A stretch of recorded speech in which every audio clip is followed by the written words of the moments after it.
नमस्कार। Dhirendra पुंडी news point में आप सभी का एक बार फिर से स्वागत है। सुप्रभात।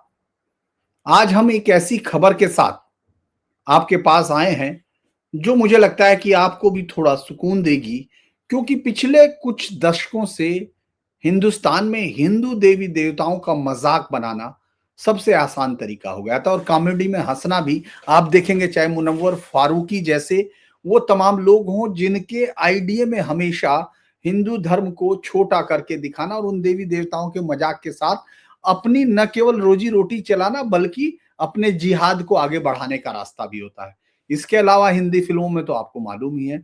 लेकिन कल एक इस तरह का फैसला आया, कोर्ट ने जो वो कर्नाटक हाई कोर्ट ने जो फैसला मतलब फैसले से ज्यादा जो टिप्पणी थी उसमें करते हुए वो ये बताती है कि अब अदालतें भी बिल्कुल इस सब चीजों को न केवल देखने लगी और वो ये जानती हैं कि अभिव्यक्ति के नाम पर सिर्फ एक ही धर्म का मजाक करने की हिम्मत और हैसियत इन तमाम लोगों की है।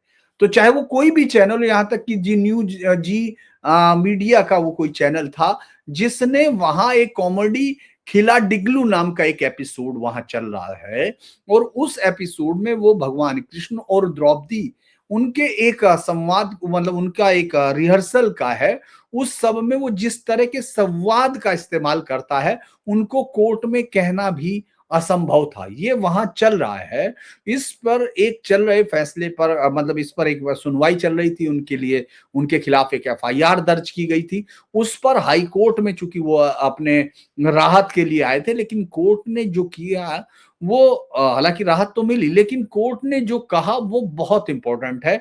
और शायद आप लोगों को भी लगे कि जिस तरह से हिंदू देवी देवताओं का मजाक इस तरह के लोग बना रहे हैं चूंकि उनको पैसा कमाना है, अब उनको शायद इसकी जलन महसूस होगी, क्योंकि आज नहीं तो कल कोर्ट इस पर जिस तरह का रुख रख रही है उनको सजा भुगतनी होगी, क्योंकि बाकी में तो कोर्ट की जरूरत ही नहीं होती, वो तो लोग गला काट के अपना हिसाब बराबर कर लेते हैं। लेकिन जिन लोगों को सांस्कृतिक तौर पर जिनकी संस्कृति इस बात की इजाजत नहीं देती, वो भी लोग अब कम से कम इस देश में वो कानून जो आंखें और कान बंद किए बैठा था वो अब हिंदू धर्म के देवी देवताओं के अपमान पर थोड़ा सा एक्ट करने लगा। अब जैसे यहां हुआ, ये कर्नाटक उच्च न्यायालय में ये आ चूंकि कल हुआ था, ये जी न्यूज पर एक जी टीवी पर एक कन्नड़ कॉमेडी शो है, उसका नाम है कॉमेडी खिलाडिगलू।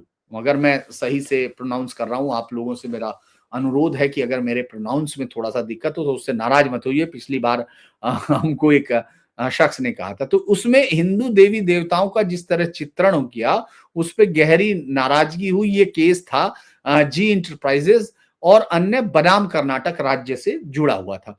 न्यायमूर्ति एम नाग प्रसन्ना की बेंच में एक केस था, वहां मतलब उनकी कोर्ट में केस था। उन्होंने कहा कि हास्य अभिव्यक्ति की आपको अनुमति है लेकिन वो दूसरों की आस्था की कीमत पर नहीं हो सकती। ये बड़ी दिलचस्प बहस वहां हुई है, इसके बारे में बाद में करेंगे। चूंकि शो निर्माताओं की तरफ से यानी जी वालों की तरफ से वरिष्ठ अधिवक्ता संदेव चोटा थे, उन्होंने अदालत को बताया कि विवादित एपिसोड काल्पनिक ग्रामीणों पर आधारित था जो महाभारत के दृश्य पर आधारित एक नाटक की रिहर्सल कर रहे थे। तो न्यायमूर्ति ने क्लियर सवाल पूछा, तो अभिव्यक्ति की स्वतंत्रता की आड़ में आप कुछ भी कर सकते हो, क्या यही है? मतलब जो आपका मन करेगा वो आप कुछ भी कर लेंगे। तो इसके बाद न्यायाधीश ने जो कहा वो मुझे लगता है कि आज की ये खबर थी। उन्होंने कहा कि आप किसी भी तरह की रियायत के लायक ही नहीं हो। ऐसे लोग जो भगवानों और पौराणिक पात्रों को बेकार दिखाते हैं और उनका मजाक बनाते हैं वो किसी भी रियायत के हकदार नहीं है। मैं क्यों रियायत दिया हूं? आपको क्यों बख्शा जाए? क्या आपने शिकायत पढ़ी है कि आपने भगवान कृष्ण को किस रूप में दिखाया, द्रौपदी को किस तरह दिखाया? क्या वह पढ़ने लायक है? क्या देश में कॉमेडी के नाम पे कुछ भी हो रहा है? फ्री स्पीच यही तरीका है? ये सब अपठनीय है। तो हम क्या ऐसे में भी रियायत दिखाएं? मतलब आप सोच के देखिए कि वो क्या रहा होगा कि कोर्ट को भी ये सब करना पड़ा। मैंने देखने की कोशिश की, मैं उसको यहां नहीं पढ़ना चाहता वो, लेकिन वो जो उन्होंने कहा कि in the name of comedy anything is happening in this country, free speech, is this the way? ये जो क्लियर कट उनका ये था, मुझे लगा कि वो इस तरह से कोई जज जो है बोले वो तो बहुत ही, आप समझ लीजिए किस तरह का वो होगा। इस पर तो कोर्ट तो मतलब कंटिन्यू रहा, because we the court however continue to express reservation. Court और गुस्से में था, आप ये सोचिए कि वो यही नहीं था, उन्होंने कहा कि we are being more liberal, these thing are happening, if we become stringent think will be different. मतलब उन्होंने कहा कि चूंकि हम लिबरल हो गए, कोर्ट इस बात को इसका मतलब फील कर रही है कि भाई आप जो है, हम लोग आपको स्वतंत्रता दे रहे हैं, लिबरल हो रहे हैं, तो उसका आपको ये लग रहा है कि इसके बाद आप जो है कुछ भी कर देंगे उसका। और जैसे ही हम स्ट्रिंजेंट होंगे, यानी हम जैसे ही कठोर होंगे या इन पर फैसला लेना शुरू करेंगे, तो ये पूरे हालात बदल जाएंगे। यानी कोर्टों को मालूम है कि उनकी किस चीज का फायदा ये लोग ले रहे हैं। प्रोबेबली द ये उन्होंने कहा कि ये जो हो रहा है, उसने फिर वकील, देखिए वकील क्या बोलता है कि शायद comedy was extended too much, this all that happened. ये कहने की उसकी हैसियत इसलिए हो रही है क्योंकि उसको मालूम है उसको भी कुछ नहीं कहा जा सकता। भाई उसको भी, उसको मालूम है वो यहाँ कुछ भी करेगा। इस तरह से आप कभी किसी दूसरे धर्म के लिए करने वाले वकील को भी देखना, वो उसका आप कभी देखना कि वो किस तरह से बहस करता है, तो उसके घुटने कांपने लगेंगे अगर वो किसी दूसरे धर्म के नाम पर ये कह देगा कि नहीं साहब वहां ये कुछ ज्यादा हो गया था। लेकिन यहां तो वो कह रहा था। खैर चलिए, इसके बाद क्या हुआ कि इन्वेस्टिगेशन जज ने कहा कि तो आप उसमें सहयोग कीजिए। Procedural step has been flaunted, the accused shoemaker can always seek bail. उन्होंने कहा कि ये जो इतने अक्यूज हैं, ये तमाम हमेशा ही, मतलब एक तो अपराध करते हैं और उसके बाद ये ढूंढने लगते हैं, जांच में नहीं आते।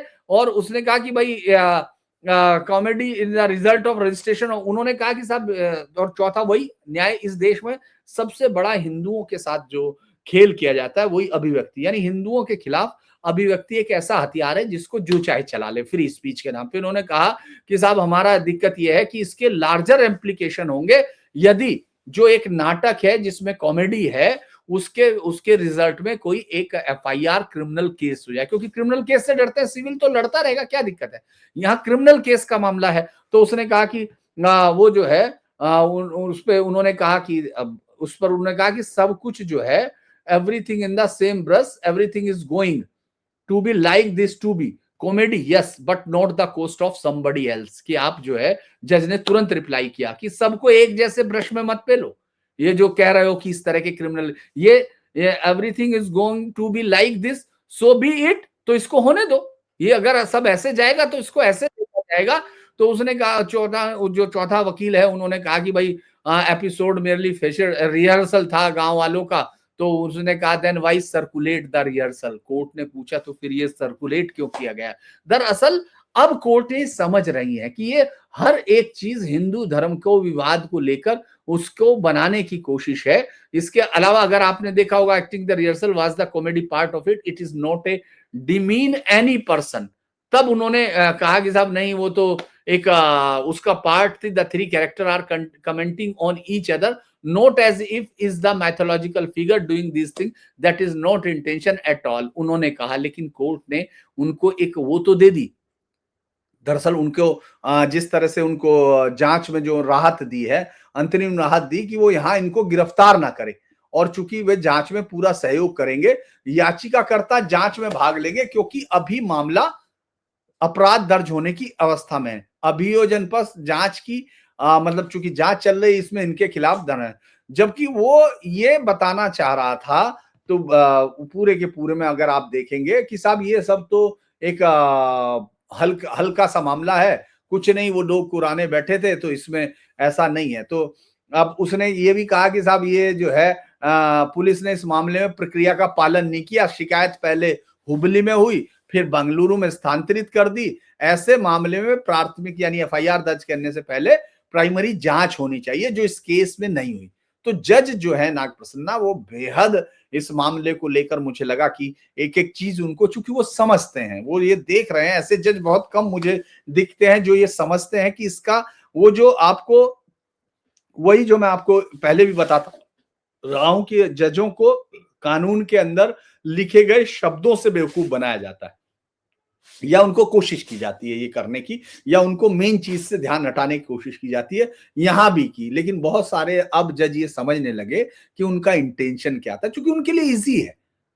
कोई भी अपराध करो और छूट जाओ, क्योंकि किसी भी देवता का मजाक बनाओ, जैसे मकबूल फिदा हुसैन जैसे लोग, आपने देखा होगा माँ सरस्वती पर, दुर्गा पर, सब पर इस देश में पेंट ब्रश करके चले गए। उनकी औकात या हैसियत नहीं थी, या वो चाहते नहीं थे, क्योंकि वो कट्टर अंदर से जिहाद को वो फॉलो इस देश में करते थे, क्योंकि उनको मालूम है कि अपने एक भी देवता पे बनाएंगे या किसी भी पैगंबर या किसी के लिए भी वो एक भी शब्द करे निकालेंगे या उनका ब्रश भी उठेगा तो उनकी गर्दन किस तरह सड़क पर लेटेगी, ये उनको मालूम है, क्योंकि उनके समर्थक इस तरह से करते रहे।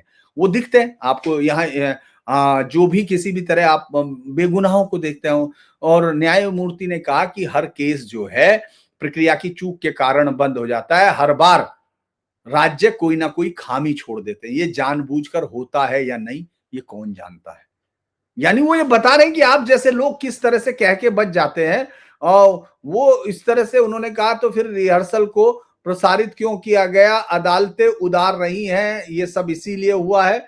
कॉमेडी, हाँ, ये मैंने आपको पूरा डिटेल के साथ बताया। दरअसल ये जो पूरा का थोड़ा सा और इसके अलग अलग जगह से मैंने इकट्ठा करने की कोशिश की, क्योंकि इस पे डिटेल्ड नहीं, उसका नाम नहीं दे रहे थे वो कि वो कौन सा शो का हिस्सा था। बस इतना मालूम है कि शो में एक हिस्सा था जहां कुछ ग्रामीण महाभारत पाठ पर आधारित कर रहे थे, वो जो है इस पर सब कर रहे थे एक रिहर्सल, और उसमें एक दूसरे के लिए वो इस तरह की घटिया बातें करते हैं, जिसको लेकर एक शख्स जो है इसको लेकर कोर्ट में पहुंचता है, वो मतलब एफआईआर कराने पहुंचता है।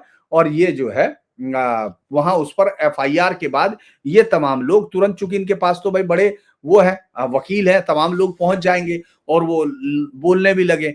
जो इसमें जब ये हुआ, इसमें 5 सीजन चल चुके, ये टीआरपी में है, इसके दर्शक हैं। और इसके बाद एफआईआर जो थी वो देखा गया कि एफआईआर क्या थी, शिकायतकर्ता, और बाद में अदालत की नजर में यह साफ हुआ कि शिकायत जो की गई थी वो सही है। उसमें इस तरह से दिखाया जा रहा है भगवान कृष्ण और द्रौपदी को अपमानजनक और हास्यास्पद संदर्भों में दिखाया। संवाद अपठनीय थे, ये कोर्ट ने बोला। मैं आपको एफआईआर के जो है वो अंश पढ़ने की कोशिश कर रहा हूं। और वो सब कॉमेडी के नाम पर धार्मिक भावनाओं को ठेस पहुंचाने का मामला था, ये लेके वो गया था।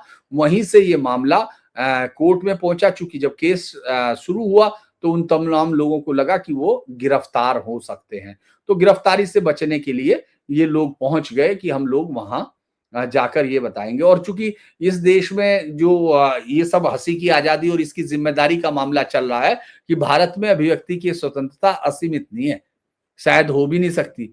और हर संवेदनशील पर लोग ये कह रहे हैं कि हंसी भी जिंदा रहे, आस्था भी सुरक्षित रहे, तो वो तभी रहेगी जब वो आस्था सम्मान आस्था का कर रहे हो। तो ये मैं देखता हूं कि आज जो है ये एक बहुत बड़ा मामला था। और अगर इसको कोर्टें इस तरह से रहती हैं, इसको अगर आप कर्नाटक के उस संदर्भ में समझे कि वहां रातों रात इकट्ठे हो जाते थे लोग, याद है कि एक बार ये सिर्फ अफवाह उड़ी कि कुछ पैगंबर साहब के लिए कुछ कहा गया, तो उसके बाद किस तरह से घेर लिया गया था, कांग्रेस के विधायक को क्या, उसके घर का क्या हाल किया गया था, ये सबको मालूम है। और चूंकि कन्नड़ समाज में भाषा, संस्कृति, आस्था को लेकर तो बहुत सवाल होते हैं, लेकिन ये जो परंपराएं हैं, ये अपमान की परंपराएं पिछले कुछ समय से, और खासतौर से जब से कांग्रेस मुस्लिम वोटों के लिए लड़ने लगी, जब से टीपू सुल्तान को जो है सम्राट और महान दिखाया जाने लगा, उस वक्त से आप देखेंगे कर्नाटक के जो लिटरेचर में है या उसमें है, वो ज्यादातर हिंदू आस्थाओं पर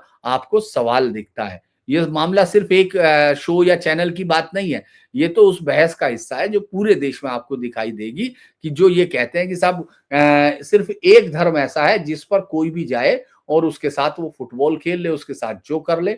तो मुझे लगता है कि इस पर अब शायद अंकुश लगे। ये एक खबर थी, छोटी सी खबर थी, लेकिन मुझे लगा कि खबर तो छोटी है लेकिन इसका इम्प्लीकेशन बड़ा है।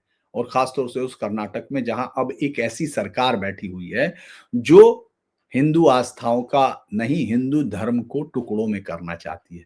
वो है जो एक मंदिर पे एक फर्जी एफआईआर के एक जो एक खास तौर से क्रिश्चियन आईडी के साथ घुस के किस तरह से वो एक पूरे मंदिर को, जो हजारों साल पुराना मंदिर है जिसको वहां काशी कहा जाता है, और दक्षिण के उस जिले में उस मंदिर पर क्या होता है वो आपने देखा है।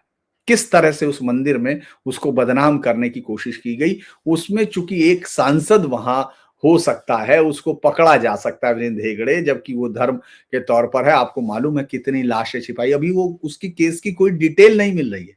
अभी वो जो अरेस्ट हुए थे, इसके अलावा उसमें कोई सी लार्जर कॉन्स्पिरेसी थी वो नहीं दिख रही है, जबकि वो भी हाई कोर्ट ने ही उठाया था। आप याद कीजिए उस केस को भी, वो बहुत दिन से हवा में गूंज रहा था। वो एक आदमी पहुंचता है, वो खुद से कहता है इतनी लाशें हैं, फिर वो खोपड़ी देता है। आपको मालूम है वो खोपड़ी किसकी निकलती है?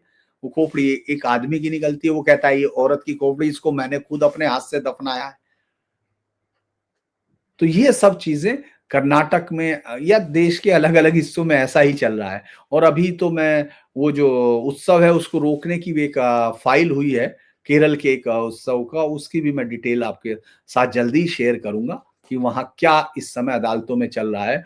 वो होने तो दे रहे हैं, वहां कुंभ को मनाया तो जा रहा है, लेकिन वहां किस तरह से उसको रोकने की भी कोशिश है, ये भी मैं आपको बताऊंगा।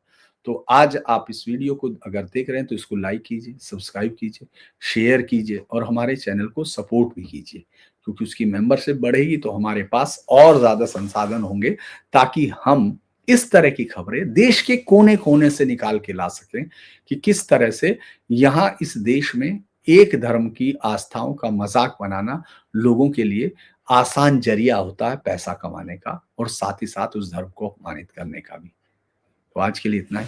आपका दिन शुभ हो। नमस्कार।